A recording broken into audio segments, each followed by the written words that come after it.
Today on CityCast Las Vegas, we've got our roundup of the news. I'm here with lead producer Sonia Cho Swanson and newsletter editor Scott Dickensheets, and we're going to talk about the Mirage Dolphins. Are they still around?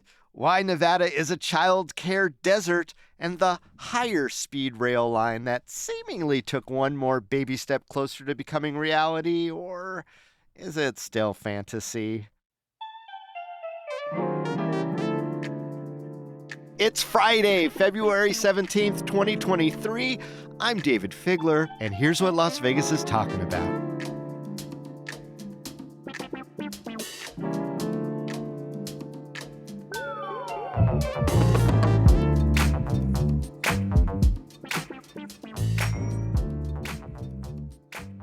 Hey, good morning, Sonia Cho Swanson. Good morning. And Scott Dickensheets. Hey, buddy. Howdy, David. Oh, hey. So much in the air in Las Vegas and elsewhere. You know, I was looking at all the stories about the flying objects and the aliens, and I know that somehow this is going to come back to Las Vegas. But today, we're going to talk about maybe the aliens' friends in the water, the dolphins. Sonia, what's going on with the Mirage Dolphins? Yeah, they're on their way out. So actually, speaking of aliens, I want to make a very obscure reference. So long and thanks for all the fish. Ring a bell, anyone? Oh, yes. Yes, we're all geeks here. Come on. Great. So in The Hitchhiker's Guide to the Galaxy, the dolphins are actually the most sentient species on the planet. And after a while, they're just done with how much humans have effed up the planet. And they hop on their own spaceship and they leave Earth. And their last note to humans is, so long and thanks for all the fish. And we have a mini version of that here in Las Vegas. The last of the Mirage Dolphins are being shipped off to SeaWorld from whence they originally came. Apparently, they were first on loan from SeaWorld. The dolphins have faced some tough stuff over the last few years. Dana Gentry over at the Nevada Current reports that since the exhibit at the Mirage opened in 1991, 11 have died at an average of about 8 years old. And we know that dolphin expectancy in the wild is about 30 to 50 years. Oof. So it's been kind of rough. Most notably, 3 dolphins died within 6 months at the end of 2022. So there was a lot of heated outcry over those deaths. There was a lot of outcry, but do we know a lot of facts? I mean, was there any allegations of that they weren't being treated right or that it just wasn't the right place for them? I didn't even know they came from SeaWorld. Is that a new revelation? It was, I believe, a press release from the president of the Mirage, Joe Lupo, who said that they are returning the dolphins to SeaWorld, and SeaWorld had originally loaned these dolphins to the Mirage Dolphin Habitat. So that's where that information comes from.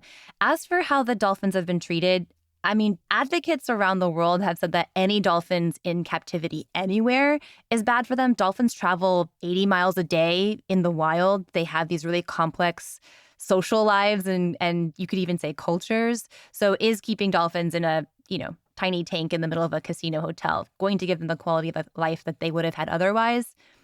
There are arguments on both sides. Others say that they're safe from predators and so forth. I did talk to a dolphin expert. I was doing some pre-interviews a couple months ago. One expert did not want to go on the record, but did say that we should look into the fact that high winds in Las Vegas are an issue. I mean, it's almost interesting why she wouldn't want to go on the record. What do you think her hesitation about talking about the dolphins might have been?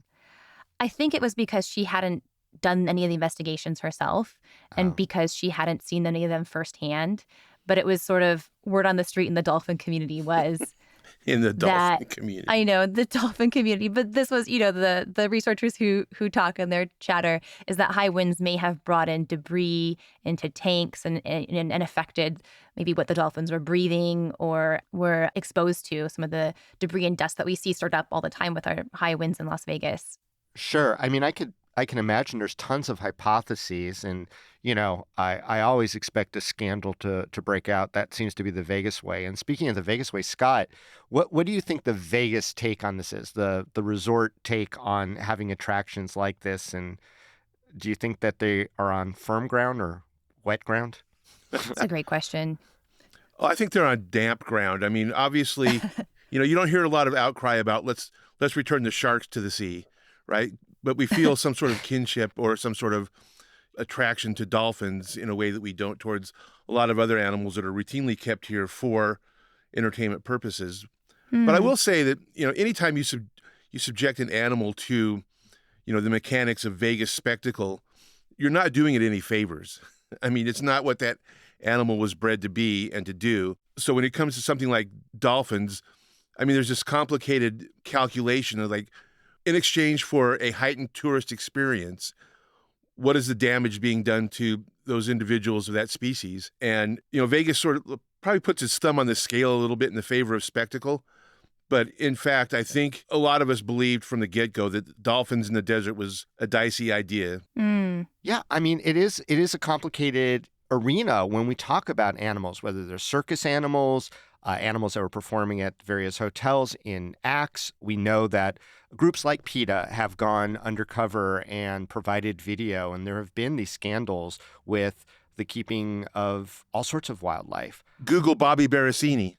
Oh, or don't, or do, for sure. Wait, who's that? Bobby Barasini, famous orangutan wrangler who was a mainstay, him and his father, on the Las Vegas Strip for decades and decades.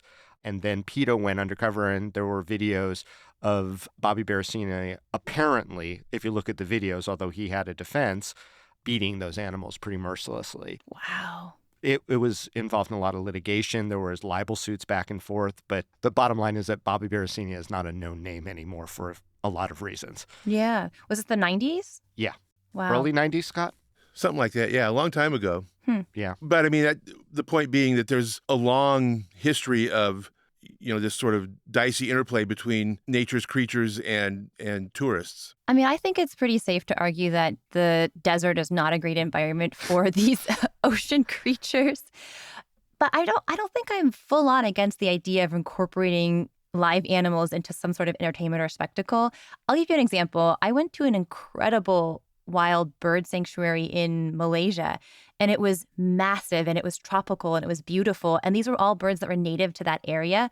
Why don't we incorporate some more of our native flora and fauna into some of these attractions where these animals have a better chance at thriving? We can showcase the splendors of the Mojave. Come pet a coyote at the Bellagio. I don't know how many tickets you'd sell to Siegfried and Roy's Coyote and Horny Toad Garden. Darn it. Yeah, you're probably right. But I would buy a ticket. Oh, so would I. Those are my favorite animals. Well, let's just hope that Vegas, in its never-ending endeavor to create more and more spectacle and get more and more people to come here, gets a little more thoughtful in who it impacts, including our friends of the four-legged and fishy varieties. Yes. Well, I'm sure the Strip will move on to robots anyway. There we go.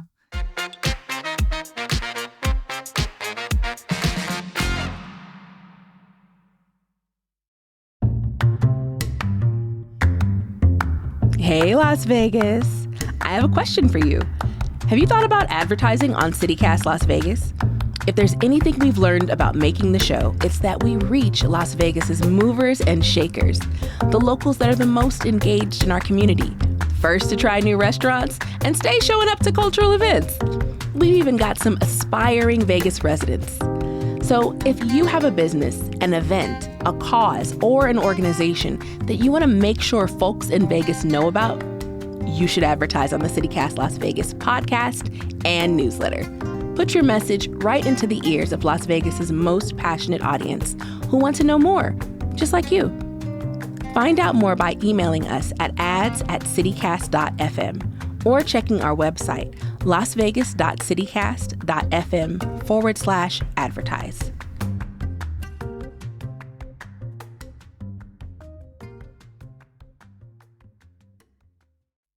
All right. Las Vegas is a desert in a lot of ways. We talk about food deserts. We talk about other types of deserts. And now we're talking about a childcare desert. A new state report tells us that because there is such a high demand for childcare, nearly 75% of kids ages 5 and younger don't even have access to a licensed provider. And so we have a task force, because that is the Nevada way. We form a work group under a task force to do a report to give suggestions that go to the legislature. And that's exactly what's happening right now. After they do an audit, of course. An audit's part of it. So the Governor's Workforce Development Board is considering this 128-page childcare policy report from their childcare working group. I did a little bit of deep dive into why Nevada, like in so many unfortunate areas, especially as it relates to our youth, is struggling. And it is a complicated mess. We got so much money from like ARPA funds, and there's federal block grants and things like that, specifically for childcare. There are lots of programs for people to be able to apply for childcare. There are incentive programs to get people into doing childcare as a vocation. You can do it professionally, or you could do it through friends and family. There's a lot of bureaucracy. Not a lot of people are taking advantage of it. And I think that one of the big issues here is workforce, that there's just not enough certified or qualified childcare providers to offer that affordable service, let alone that service at all. So why does Las Vegas keep finding itself in these situations? And what do you think some of the recommendations for enhancing the access to childcare are coming our way? I mean, I'm not an economist, so I don't know all the mechanics of it, but clearly one thing you're talking about is like what we're going to pay the people who take care of children. And I don't know about you guys, but I've spent a lot of time around kids, and they are a handful. They are a pain in the ass. And that's just mine. Should we quote that to your wife? Oh, I'm quoting her. Okay. Yeah, there you go. And this is nothing I haven't said to the kids. But I will say that, so imagine, sort of overseeing a room full. Yeah. And for minimum wage, come on. Yeah, I mean, it's all sides of the equation, right? I mean, and I'm being cheeky about capitalism because God knows it's the greatest thing since democracy. Wait, but no, seriously, people are paying such a percentage of their income. So they're working just to be able to pay for their kids to be taken care of so they could work. And it's just this vicious cycle. And then the people that they're paying are not getting paid enough. And so we don't have enough people doing it. I mean, this just seems like a morass that I don't know how Nevada is suited to solving this issue. And, we want to get more people working. And so childcare is a barrier to that. So this is a crisis because we want to get more people working. They have their kids taken care of, as opposed to, give parents more paid leave or paid leave at all to take care of their kids, or supplement or augment it in ways that are part of that package. There are countries that do actually pay parents to stay home and take care of their children, like Finland and South Korea. So that's not off the table. I think one possibility that's been talked about is somehow incentivizing businesses to have it on-site childcare. That probably shows some promise, depending on the setup of your business. Certainly in a small office, it probably wouldn't work, but in a larger area, a larger business where you might have a dedicated space for that, it could work. Actually, so the state treasurer's office started a program that allows its workers to bring their babies to work, which is getting a lot of positive feedback from their staff so far. The treasurer's office is small. It's only about 4 dozen employees. So this is a small experiment. But, let's see how this tracks over the next year or two. And then maybe we'll see it spread to other departments in the government. And with that experience in place, perhaps lawmakers will be inspired to put something into our legal framework to support working mothers. I mean, it does seem both enlightening and sad that, parents have to have their babies with them while they're making money, and that we aren't figuring out ways to take care of it. Scott, you and your wife raised a brood in the 80s and 90s. What do you remember about navigating childcare? Well, in a way, this sort of highlights the problems with the system. We were incredibly fortunate enough to have a family friend who, for all of the years that our kids needed childcare, would watch them every day for like $1 an hour per kid. Wow. Which listeners are probably falling out of their chairs at the thought of that. Well, back then you could buy a car for $5. So That's true. We are talking like $1990 here. And she was incredibly flexible and tolerant and a very good person, and we trusted her implicitly. But without that, it would have been very difficult for both my wife and I to hold down jobs. Yeah, part of the state's goal in getting better childcare is to help get more women into the workforce, right? We know that we are having a huge issue right now with understaffed institutions, whether it's your local restaurant or, our unemployment office, right? There was a Claremont McKenna study a few years ago that actually broke down a bunch of numbers and showed that states that have the most expensive childcare and shortest school days have the lowest shares of women working. And these are quote unquote liberal states like California, Oregon, and Washington that have the highest, most expensive childcare and lowest shares of women working. Nevada is actually pretty close to those numbers. I think Nevada was down there at about 43% of women who are working full time. So when childcare costs go down, then more women can get up and get into the workforce. Also, before we go, I want to say that the state of Nevada has a lot of these monies, and they're trying to help families, all sorts of families, not just the lowest income families. And it seems like it's split in two. There's the Children's Cabinet, which is a nonprofit, which is really up north, and then down south here, the Las Vegas Urban League. The Children's Cabinet has a more accessible website. I would suggest going there because it has all the information and following up the Las Vegas Urban League. I also understand the Children's Cabinet is now forming a presence down in southern Nevada. It'll be interesting to see if these task force look at these providers to make sure they're being the most effective or add additional ones. But if you are someone who is in need of childcare or suffering because of the cost and burden of childcare, you definitely want to either go check out the Las Vegas Urban League or the Children's Cabinet, which is at www.childrenscabinet.org. And put your faith in the working group because they'll figure it all out. Yeah. Working groups do so good work. Sometimes.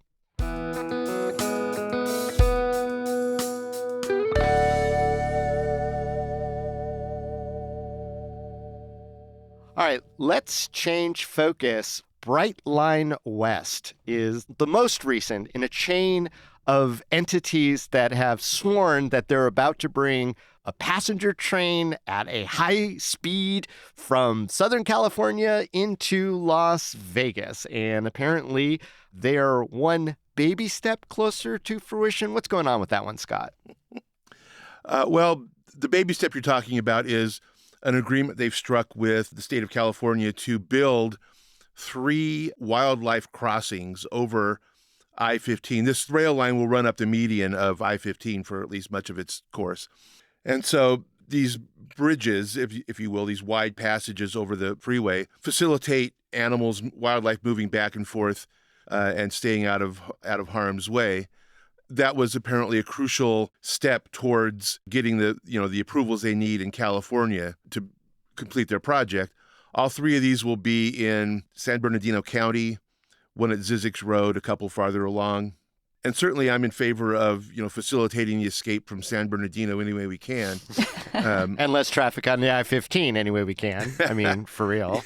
Oh, God, Right. yeah. But one thing that's interesting to me in reading the coverage of this is, this is presented as a step forward, but all the surrounding copy is, this is like an $8 billion project. And so much of the financing seems to be talked about in a future speculative tense, like there's grants they can apply for from the federal government. There's bonds that they can get and resell at a higher value.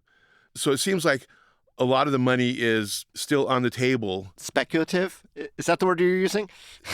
A lot of the money is still set aside somewhere and is conceptually accrued to the project, but does not appear to be in their hands yet. I'm sure it's all a matter of accounting and paperwork, but it's interesting to me in the sense that, as David alluded to, this is an idea that's been batted about for a long time. I think going back to the 70s, to be honest. Right. And so it's interesting to me that, the idea of what counts as progress and yet what is yet still to be done. I think Las Vegans at this point are kind of jaded. It's like we have that absentee dad who's promised to take us to Disneyland so many times. Always said on he's a going train. to show up on the train, bring us the train. With clowns and balloons and ice cream, baby. That's right. Keeps letting us down. I feel like Las Vegans are kind of jaded. Tears in the pillow. Yeah, right? So, David, I got to ask, why has it been so damn hard for us to get a train? And will these same problems hobble Brightline West? I mean, I imagine that the short answer is money, money, money. It's always money. But by the same Capitalism. token, yeah, it's not an easy route to do. There's mountains and desert and stuff, in between here and there.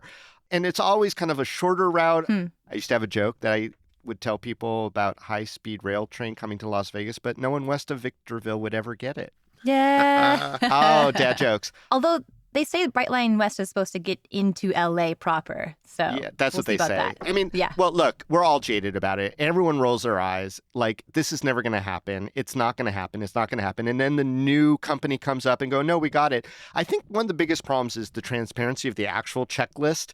Like, are the boxes being checked? I don't think anyone knew about this animal bridge box. And this isn't like they just created 3 animal bridges. That would be, to me, a sign of progress. Agreeing to make the animal bridges seems like a precursor to another step for progress, right? Yes, we promised to do that. Okay, was that not part of it before? So that's a new thing and you're like not balking at it, but you're also not building it. So I would love to see Brightline's actual checklist. Here's what we need to do. We have $1 billion in our bank account, random number. Sure. We need 7 more. We think we're going to get it here. And here's when we got it. Check, check, check. Like, I don't know how it works. I mean, maybe I'm oversimplifying a giant engineering project that costs $8 billion, Nah. possibly. But I would like to see what the actual moving forward steps are. I feel a little cheated when they go another step forward and it's just an agreement to do something that they haven't even started doing yet. That seemed wah-wah. Scott, wah-wah? Yeah, there are a few sad trumpets in this scenario, just because, again, like you say, it's all notional right now. Scott, I remember in your newsletter a few weeks back, you actually had an item about a SoCal to Vegas train that existed. Was it like 100 years ago, 80 years ago? We had a train, didn't we? We had a train. Well, yeah, it was back in what we call the 20th century when we could, do things like put a man on the moon and things we can't do any longer. Of the mythical past. Well, let's not forget Las Vegas started with a train. Okay, fair. That's true. Yes, you're right. Okay. You're right. But in terms of a commuter rail between the established hubs of Las Vegas and Southern California, something existed. Right. It started in 1956, if I remember correctly, and the train was called the City of Las Vegas, and it was a back and forth to L.A., and it lasted with decreasing frequency over time until they pulled the plug in the late 60s sometime. I think ridership was just declining. But they proved it could be done, and when we talk all about high-speed rail and stuff now, it's interesting that City of Las Vegas started with what was considered an experimental GE train back in 1956. And I guess what it was experimental about it was it needed a booster engine to get over Cajon Pass. So they eventually switched to a more conventional style of locomotive. But perhaps the market just wasn't ready for it or something back in the day. But I think hopefully there are enough people. I mean, Brightline is talking about 6 million people right out of the gate, ramping up to, by 2044, I think is the farthest ridership projections they have. And, having like, I think 11 or 12 million riders in a year. So, well, if you've ever made the mistake of driving on the I-15 South on a Sunday afternoon, whoo, that's rough. Oh, yeah. I mean, I think people they're talking about it taking 3 million cars off the road. Again, but this is, as David said, the point David made about the agreements to do things that haven't been done. I think the same thing applies to 3 million cars off the road. That's just math. That's somebody's computer modeling. Who knows how many cars it'll actually get off the road. And if it does, then I-15 will be much more drivable and might take my car. Because they're talking about the train trip taking 3 hours. It's not that much longer to drive it. So Yeah, about an hour and a half difference. So not really high speed. Like depends on who's driving, David. True that. Certainly not me. I'm old man behind the wheel. Honk honk. While you in the left lane. I do wonder though why we keep calling it high speed rail when it just seems to be slightly faster. Slightly faster, I'll take it. I think we're just used to that. We're not. I mean, because we are not talking about like bullet trains, right? Like in Japan or whatever, where they're very prominent. We've all just internalized their marketing talking points. I know. We are susceptible. We are the kid waiting for Dad to take us to Disneyland after all. We are still sitting on the stoop, you guys. I mean, I would love for Brightline to be like, we told you so, but I really think that Twitter is going to have its field day if this thing falls apart with another giant eye roll. Will it ever happen? I know a lot of people want to make it a priority, and this one seems like it might this time it might work, said Charlie Brown to Lucy holding the football.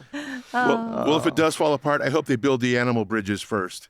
Yeah, let's get those animal bridges. Let's keep those. Fall apart after that, but let's get the wildlife passageways built. So let's try to end on a more cheery thing. We've got a 3-day weekend coming up with President's Day. Scott, what do you got planned for the weekend? Oh, I don't know. That's a good question. I mean, President's Day weekend, I think Abe Lincoln would want me to stay home and read. I was going to say maybe you're going to stay home and celebrate your favorite president of all time, Chester A. Arthur. I know that's your favorite. William Henry Harrison. He only lasted 32 days. That's all he needed.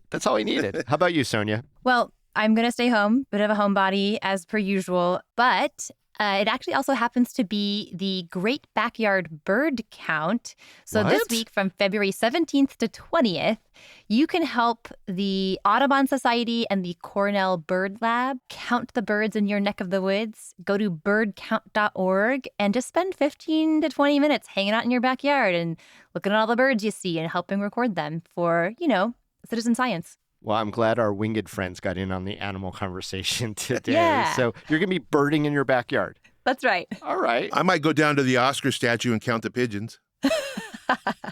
Are you feeding the pigeons and enticing the pigeons to come to the Oscar statues? Are you drawing little targets? No, on that's- Oscar's martini glass. That would be too much of a political statement for me, Sonia. So I will just... Okay. David, what about you? What are you up to this weekend? Well, I was hoping to go to Sunset Park this weekend to celebrate the Pokemon Go tour, What?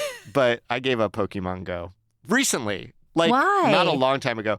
It's a distraction. I really want to focus on the important things in life, like podcasts and family in that order. So 50,000 people are enrolled. Descending?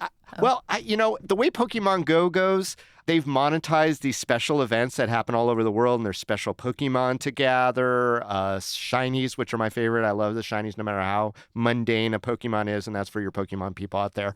Collect them all, as I like to say repeatedly when I'm getting criticized for being an adult man playing Pokemon. You know what? Enjoy the things in life that bring you happiness. So I think a lot of people are going to be descending on Sunset Park. I did not. First of all, I uninstalled it from my phone because it was just such a distraction, but I was playing it a lot. But from what I understand, it's just going to be inundated with Pokemon hunters, and people are just going to be there and interacting with each other and, trying to catch that rare Squirtle. And I think that is going to be a wrap for today. Sonia Scott, thanks so much for joining. Thanks, David. It was a lot of fun. Yeah, thanks for having me.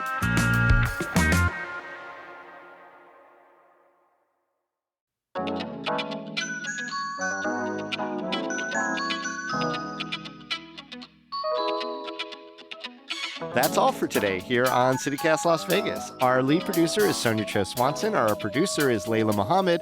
Our newsletter editor is Scott Dickensheets. And our hosts are me, David Figler, and Vogue Robinson. Hey, Vogue. Music is by OG Moose and All the Kimonos. We record the show on the traditional homelands of the Nuwuvi, the Southern Paiute people. If you enjoyed the show, why not tell a friend, rate the show, leave us a review, and subscribe to our morning newsletter. Don't forget, it's a holiday weekend, so we'll be back Tuesday morning with more news from around the city. Take care.